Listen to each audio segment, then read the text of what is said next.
मंगळवेढा तालुक्यातील दुष्काळी 35 गावांचा शेतीची व पिण्याच्या पाण्याचा प्रश्न गेली 40 वर्षापासून प्रलंबित होता। 2009 पासून मंगळवेढा तालुक्यातील दक्षिण भागातील या गावांच्या पाणी प्रश्नासाठी संबंधित भागातील शेतकरी अतिशय आक्रमक झालेले आहेत। तेव्हापासून हा पिण्याच्या पाण्याचा प्रश्न व शेतीच्या पाण्याचा प्रश्न ऐरणीवर आलेला आहे। 2014 मध्ये माजी केंद्रीय गृहमंत्री सुशीलकुमार शिंदे व तत्कालीन मुख्यमंत्री पृथ्वीराज चव्हाण व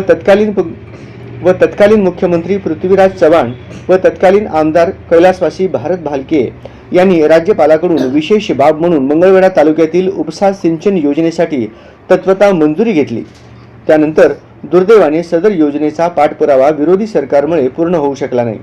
सध्या तोच प्रश्न दिनांक 12 फेब्रुवारी 2024 रोजी मंगळवेढा काँग्रेस कार्यालय येथे दक्षिण भागातील 24 गावाच्या सरपंचांबरोबर व प्रमुख पदाधिकाऱ्यांबरोबर पाण्याविषयी मीटिंग घेऊन पुढे होणाऱ्या अर्थसंकल्पीय अधिवेशनामध्ये 24 गावाच्या व म्हैसाळच्या 18 गावाच्या पाण्याविषयी आवाज उठवला व लगेच मंगळवेढा तालुक्यातील 24 गावांमध्ये प्रत्यक्ष गाव भेटी देऊन त्या ठिकाणच्या लोकांबरोबर मी या लढ्यामध्ये तुमच्या बरोबर आहे असे आश्वासन देऊन सदरचा प्रश्न मी मार्गी लावण्यासाठी कायमस्वरूपी तुमच्या बरोबर आहे आणि मी या संदर्भात पाठपुरावा करणारच असे ठणकावून सांगितल्यानंतर सदरचा मेसेज विरोधी पक्षाला पोहोचल्यामुळे आणि काँग्रेसच्या आक्रमकतेमुळे विरोधी पक्षाला नमती घेऊन झालेल्या मंत्रिमंडळामध्ये त्यांना सदरच्या 24 गावाच्या उपसा सिंचन योजनेस मंजुरी देण्यासाठी भाग पाडले। सदरच्या 24 गावाच्या उपसा सिंचन योजनेसाठी शासनाने मंत्रिमंडळामध्ये मंजुरी दिल्याबद्दल मंगळवेढा तालुक्यातील 24 गावाच्या जनतेच्या वतीने मी शासनाचे आभारी आहे व भविष्यात शासनाने सदर प्रकल्प योजनेस कालावधी ठरवून देऊन त्वरित निधी उपलब्ध करून द्यावा, अन्यथा मी सदरच्या निधीसाठी पाठपुरावा करण्यासाठी जनतेतून उठाव करणार आहे असे ते म्हणाले।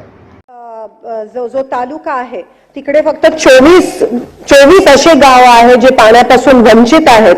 तर त्यासाठी जी मंगळवेढा उपसा सिंचन योजना आहे त्याची मंजुरी मागच्या वेळेस उपमुख्यमंत्री त्या ठिकाणी होते, त्याची मंजुरी त्यांनी जाहीर केली पण अजूनही त्याला मंजुरी मिळाली नाही आहे। 24 गावं अत्यंत वाईट अवस्थेत ही त्या ठिकाणी गावं आहेत। ही जी योजना आहे म्हैसाळ योजना त्याचा फक्त 11 गावांना लाभ झाला पण अजूनही 24 गावं ह्या मंगळवेढा उपसा सिंचन योजनेपासून वंचित आहेत। अनेकदा जेव्हा तिकडचे आमदार आता नाही आहेत ते हयातीत भालकेजी होते तेव्हा पण त्यांनी अनेक वेळा आवाज उचललेला पण अजूनही तिकडची आमची गावं आणि गावात राहणारी सगळी लोक ही पाण्यापासून वंचित आहेत आणि ह्या गरमीत तहानलेली आहेत।